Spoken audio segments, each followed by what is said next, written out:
2012년 1월에 미국 마이애미를 가게 되었습니다. 아는 사람 한 명도 없었습니다. 이 마이애미 너무 전도하지 않는다. 당신들이 나타나서 이게 하나님의 사인인 것 같아서 하나님께서는 이런 루디아 같은 야손 같은 제자들을 준비해 두셨구나. 개척을 하고 나서 어떻게 하면 세계복음을 할 수 있을까를 기도하면서 여러 도전을 많이 해왔고요. 세계복음을 하려면 어떻게 해야 되는가? 이게 이 숙제였는데요.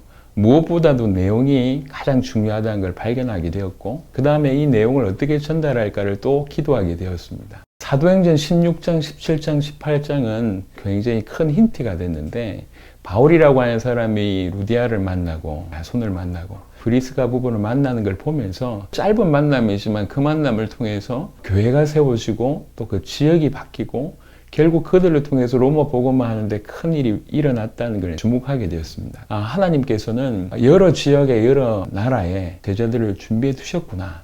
그래서 마태복음 28장에 모든 민족으로 가서 제자를 삼으라고 말씀하셨구나. 바울이라고 하는 올바른 복음을 가지고 있고 올바른 전도를 알고 있는 사람이 주께서 준비하신 제자들과 만나게 되어져서 그 올바른 복음이 그 제자들에게 전달이 되면 그 제자들이 결국 그 지역을 살릴 수 있겠구나.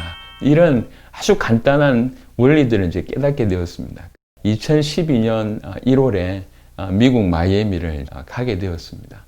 아는 사람 한 명도 없었습니다. 그냥 영접을 시키러 간 것도 아니고 교회를 세우기 위해서 간 것도 아니고 어떤 단체를 만들기 위한 것도 아니고 조직을 만들기 위한 교단을 위한 것도 아니고 그 지역을 살릴 수 있는 제자가 과연 있는가 그런 마음으로 또 그런 제자가 일어난다고 하면 정말 우리가 돕겠다 이런 마음으로 이제 가게 되었는데요. 비행기에서 내려서 2주 동안에 아는 사람 단 한 명도 없었기 때문에 어디에 제자가 있을까 어떻게 제자를 찾으면 될까 그렇게 기도하면서 다양한 도전을 하게 됐어요.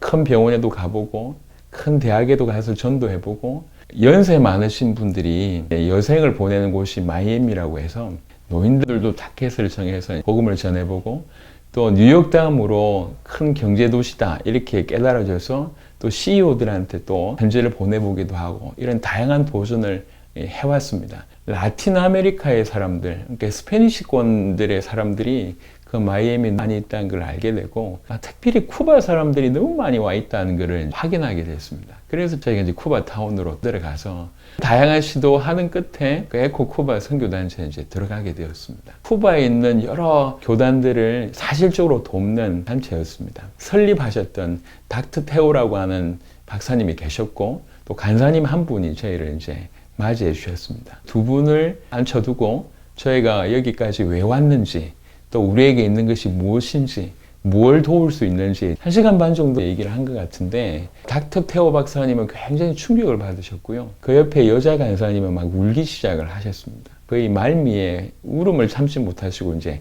나가셨어요. 그 사이에 우리 나눔은 거의 마무리가 됐고요. 그때 나가셨던 이 간사님이 다시 오셔서 당신이 다니시는 교회가 그 마이애미에서는 좀 큰 교회인데 목사님께서 이런 얘기를 하셨다고 고백을 해오셨어요. 우리 마이애미 너무 전도하지 않는다. 마이애미가 목회자들의 무덤이라고 불리지 않냐. 다 전도해야 되지 않냐. 어젯밤에 수요예배의 메시지였다. 근데 오늘 당신들이 나타나서 너무 놀라기도 하고 이게 하나님의 사인인 것 같아서 지금 나가서 담임 목사님한테 전화를 하니까 담임 목사님이 당신들을 보기를 원한다 이렇게 얘기를 하셨어요. 그날이 목요일이었습니다. 그 다음날 목사님을 뵈러 갔는데요. 목사님이 굉장히 영향력 있는 분이셨어요.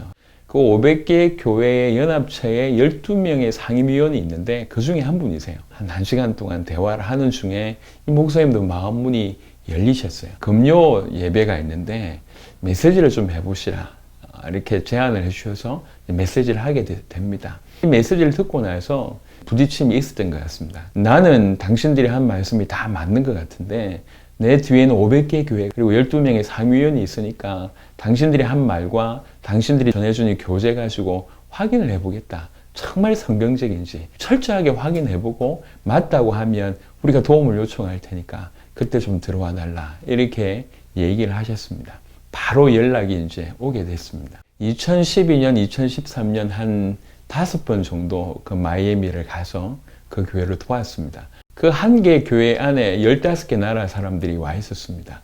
스페니시권은 여러 나라지만 하나의 언어를 사용합니다. 그러다 보니까 한 교회에 15개 나라 사람이 와 있는 거죠. 그러니까 그들하고 저녁마다 말씀을 나누고 미션도 주고 했는데 전도제 한 장도 주지 못하는 그 정도였던 상태였어요. 한 일주일 집회하고 난 이후에는 거의 몇십 명이 교회를 등록할 정도의 일들이 이제 벌어졌어요.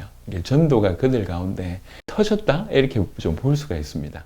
제일 처음에 저희가 갔을 때 사례비라고 하면서 성도들한테 회비를 받아서 저희한테 전달을 하길래 다시 돌려드리면서 우리는 하늘의 상급을 소망한다. 그리고 앞으로도 100% 우리가 자비랑으로 헌신할 테니까 이거는 당신의 교회를 돕든지 아니면 중남미 복음화하는 데 사용했으면 좋겠다. 그 이후에도 한 5번 정도를 그렇게 도왔습니다. 이 교회가 너무 힘을 얻기 시작을 하죠. 담임 목사님 얘기를 하셨습니다. 당신들에게 어메이징한 게 3개가 있는데 당신들이 전한 복음이 어메이징하고 당신들이 말한 그 전도가 어메이징하고 또 당신들의 자세가 어메이징하다. 적극적으로 중남미의 문들을 열어주셨습니다.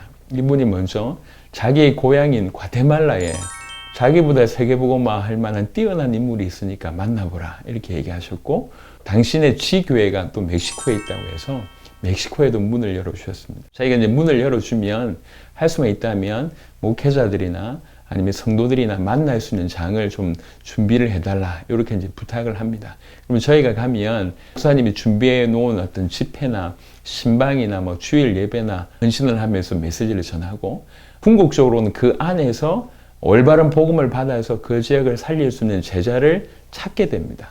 그러니까 문을 열어주는 사람이 제자일 수 있지만 그렇지 않은 경우들도 많았습니다. 제자라고 여겨지는 분들한테는 조금 더 깊이 메시지를 전하고 그 지역에서 전도할 수 있도록 계속 서포트를 해왔습니다. 예컨대 다른 지역에 가서 이 복음을 전하는데 좀 도움이 된다. 이러면 그런 부분들을 좀 서포트하고 그렇게 사역을 한 것이 확장이 돼서 지금 현재 한 100개국 정도의 문이 열린 것입니다. 다음 시간에 조금 더 구체적인 어떻게 사역을 했는지에 대한 얘기를 좀 해보도록 하겠습니다. 감사합니다.